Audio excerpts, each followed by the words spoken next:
RRB, l'invité du matin.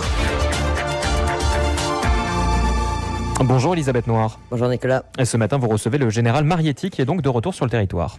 Général, bonjour. Bonjour. Merci d'avoir accepté votre invitation. Alors, les Calédoniens vous connaissent bien. Vous avez été, je le rappelle, le commandant de la gendarmerie pour la Nouvelle-Calédonie pendant plus de 3 ans. Mais là, vous revenez sous d'autres fonctions. Commandant des forces de gendarmerie pour le dispositif de sécurité du 3e référendum. On dit DS3R. Ça consiste en quoi cette fonction ? Oui, effectivement, un retour qui n'était pas prévu. Il s'agit, à travers mon retour, de commander les forces uniquement pour le dispositif de sécurité. C'est-à-dire que je ne prendrai la main que quelques jours avant le référendum.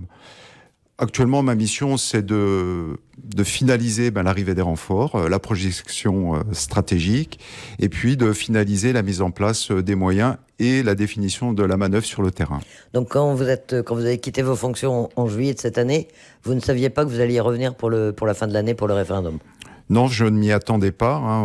Vous savez ce qui est arrivé à mon camarade Eric Steger qui devait commander ce dispositif, et naturellement le directeur de la gendarmerie m'a demandé si je souhaitais revenir, ce que j'ai bien sûr accepté bien volontiers, mais dans d'autres fonctions.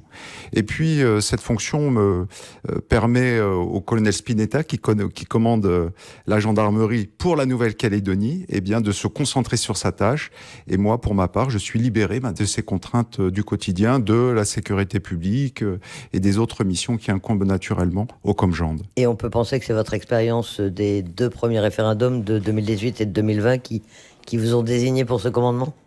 Oui, sans nul doute. Le directeur de la gendarmerie, en me plaçant sous l'autorité de monsieur le haut-commissaire, comptait bien sur ma connaissance du territoire et mon expérience des 2 premiers référendums pour conduire ce nouveau rendez-vous.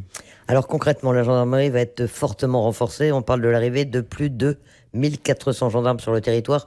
250 sont déjà arrivés, c'est ça ? Oui, alors pour un rendez-vous important, ce 3e référendum, avec des nouveaux enjeux et de très fortes attentes, il était normal qu'un dispositif de sécurité atteigne une certaine ampleur. Voilà, 15 escadrons de gendarmerie qui vont arriver à travers différents vols affrétés, avec également énormément de moyens en termes de véhicules et de blindés. Ça nous permet de renouveler le matériel qui était déjà sur le territoire. Ces moyens vont arriver à peu près jusque début décembre. Alors dans ces forces de gendarmerie, il y a la gendarmerie territoriale proprement dite, il y a 15 escadrons de gendarmes mobiles et il y a des unités d'intervention spécialisées. C'est quoi ? Voilà, donc en tant que commandant des forces de gendarmerie, je m'appuierai sur 3 composantes. La première, c'est celle que vous connaissez tous, c'est celle qui s'occupe de la sécurité publique, c'est le réseau des brigades. Donc c'est le dispositif dédié commandé actuellement par le colonel Spinetta et dédié à la sécurité publique. La deuxième composante, c'est la gendarmerie mobile, avec ses 15 escadrons, qui sera commandée par le général Vatremet, qui a également l'expérience des 2 premiers référendums. Et puis la troisième composante, c'est la composante dite d'intervention spécialisée, dont le noyau est constitué de l'antenne GIGN de Nouméa, qui travaille au quotidien et qui sera renforcée. Ça va nous permettre de faire face à tout type de situation. Par exemple, en cybersécurité également, en problème de communication, tout ça c'est pris en charge par les forces. Ça va être pris en charge par les forces de gendarmerie. Oui, alors on a décidé, fort de l'expérience des premiers référendums et sous la direction de monsieur le procureur, de renforcer notre capacité à faire de la cybersurveillance. En fait, c'est de mieux surveiller les réseaux sociaux afin de pouvoir réagir et face à tout appel à la violence ou à toute menace. L'idée étant d'éviter toute propagation. Donc nous avons 60 OPJ qui viennent en renfort sur le territoire, certes pour faire de la police judiciaire et traiter dans le temps de la flagrance tous les faits liés graves aux troubles à l'ordre public, mais ça nous permet également de réagir à tout ce qui se passe sur les réseaux sociaux et d'éviter la propagation des messages de violence. Tous ces renforts en hommes, en matériel, c'est un dispositif beaucoup plus important qu'en 2018 et en 2020. Oui, alors par rapport au dispositif de 2018, nous doublons les effectifs sur le territoire puisque 2000 gendarmes travailleront ce jour-là sur le territoire. Je tiens à préciser que sur les 15 escadrons, 3 escadrons viendront renforcer la ville de Nouméa sous en liaison directe avec le commissaire Cavier, nous serons en mesure d'intervenir de manière plus significative en cas de besoin également sur Nouméa. Comment a été décidé un tel renfort? Qu'est-ce qu'il justifie pour ce 3e référendum? Alors effectivement, pourquoi un tel dispositif? Est-ce qu'on craint quelque chose? Alors nous, l'État ne craint rien. L'État doit se préparer à toutes les situations. Et on sait que pour pouvoir réagir sur le territoire, il faut que les moyens soient déjà sur place. On ne peut pas attendre les renforts arrivant de métropole au dernier moment. D'où ce dispositif très important. Maintenant, non, on prépare ça avec beaucoup de sérénité. Il n'est pas question non plus d'avoir un déploiement de force massif pour intimider. On n'est pas là, on n'a pas une force d'occupation. On est là au contraire pour apporter beaucoup de sérénité, beaucoup de calme. On se voudra visible, dissuasif, réactif, mais surtout rassurant. Et c'est bien l'objectif de ce dispositif. Alors justement, ce sera quoi la mission précise de la gendarmerie pendant cette période? Avant, pendant, après le scrutin? Avant, peut-être, déjà, c'est commencé, ça a débuté. Oui, alors derrière ce terme, sécuriser le scrutin du 3e référendum, c'est déjà éviter qu'il y ait des troubles à l'ordre public, quel que soit le motif, pas forcément lié avec le rendez-vous référendaire, mais qui pourrait ensuite se propager. Donc, en étant en mesure de réagir tout de suite sur le moindre incident d'ordre public, on évite que ceci se propage. Le jour J, le but, il est très simple, c'est de permettre à tout votant d'aller mettre son bulletin dans l'urne sans subir aucune pression.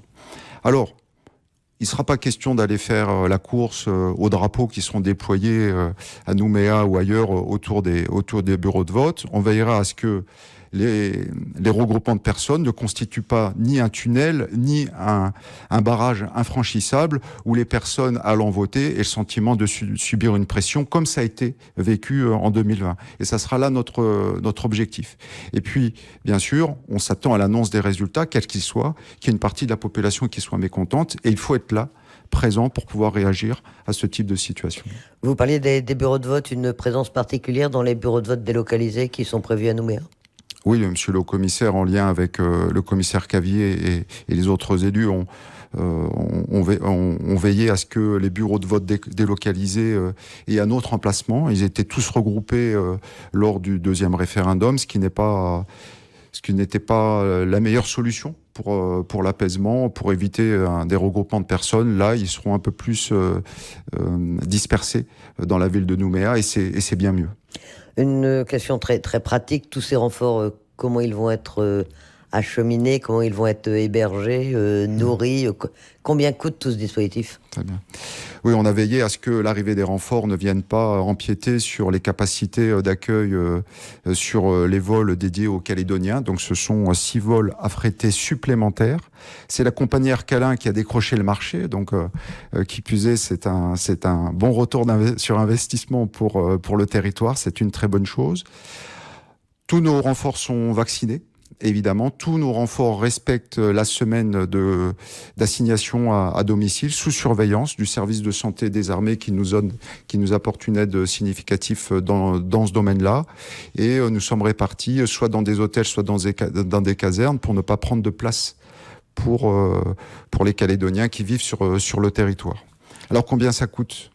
Ça coûte une somme relativement élevée. Il y aura un retour sur le territoire de 3 milliards de francs, c'est à peu près 25 millions d'euros, et on estime le coût de cette manœuvre pour la gendarmerie à peu près le double, à peu près 50 millions d'euros.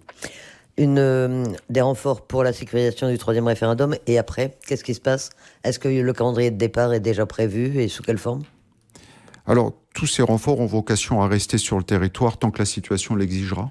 Donc il n'y a pas de planification d'ordre déjà établie sans qu'on connaisse l'évolution de la situation. Voilà. Donc voilà, la réponse est là, toute simple. Et le matériel, en revanche, lui, a vocation à rester en Nouvelle-Calédonie? Alors si la date, ce qui n'est pas encore envisagé, mais si la date du référendum devait être reportée, oui, le matériel resterait en Calédonie. Une grosse partie des matériels prévus, de toute façon, resteront parce qu'ils arrivent dans le cadre du renouvellement de nos matériels, mais sinon non, ils n'auront pas vocation à rester. Et alors vous l'évoquiez, ça reste une hypothèse, notamment si la situation sanitaire était hors contrôle. Si la date du référendum était reportée, tout ce dispositif ne serait pas maintenu. Il y aurait une vocation à ce que les hommes reviennent plus tard, soit reviennent en métropole avant de reprendre cette mission? Ou est-ce que c'est un cas de figure qui n'est pas retenu, pas envisagé? Non, pour l'instant, on travaille réellement sur la date du 12 décembre, sans aucune ambiguïté. Maintenant, si ça devait être reporté, bon, bien sûr, les hommes n'ont pas vocation à rester. 15 escadrons, il y a d'autres missions qui nous attendent en métropole. Donc non, les hommes ne resteront pas. Pour les matériels, eh bien, je pense qu'une partie du matériel restera pour le nouveau rendez-vous. J'ai oublié de préciser, bien sûr, que nous n'agissions pas seuls dans ce dispositif. Nous sommes aidés, bien sûr, par les services du Haut-Commissariat. Nous sommes réellement appuyés par les forces armées de Nouvelle-Calédonie. Ils vont nous aider à déployer nos moyens. Ils nous soutiennent dans le domaine de la santé. Ils nous soutiendront également dans tout ce qui est réparation de véhicules. Une vraie aide logistique est déployée pour cette manœuvre. Et puis on travaille bien sûr en étroite coopération avec le DTPN, c'est-à-dire la police nationale, puisque notre dispositif n'est pas étanche entre la zone gendarmerie et la zone police, heureusement. On travaille en étroite collaboration, en très bonne intelligence. Et puis bien sûr avec les magistrats, puisqu'un vrai dispositif de traitement de la délinquance pour cette période-là a été organisé. Et il y a des renforts effectivement aussi bien, on parlait de la gendarmerie, des renforts également pour la police et pour les forces armées. Oui, alors de mémoire, ça doit être une centaine de policiers qui arrivent en plus pour le commissaire de police. Il y a à peu près 100 à 150 personnels pour les FANC. Des moyens supplémentaires en termes de transport aérien, puisqu'il y a 2 Pumas qui ont vocation à venir renforcer la manœuvre, ainsi qu'un Kazakh qui viendra de Polynésie. Donc des renforts conséquents. Voilà un dispositif de renfort pour eux, le 3e référendum. Le général Marietti, commandant des forces de gendarmerie pour le dispositif de sécurité du 3e référendum. Merci d'accepter notre invitation ce matin. Merci Elisabeth.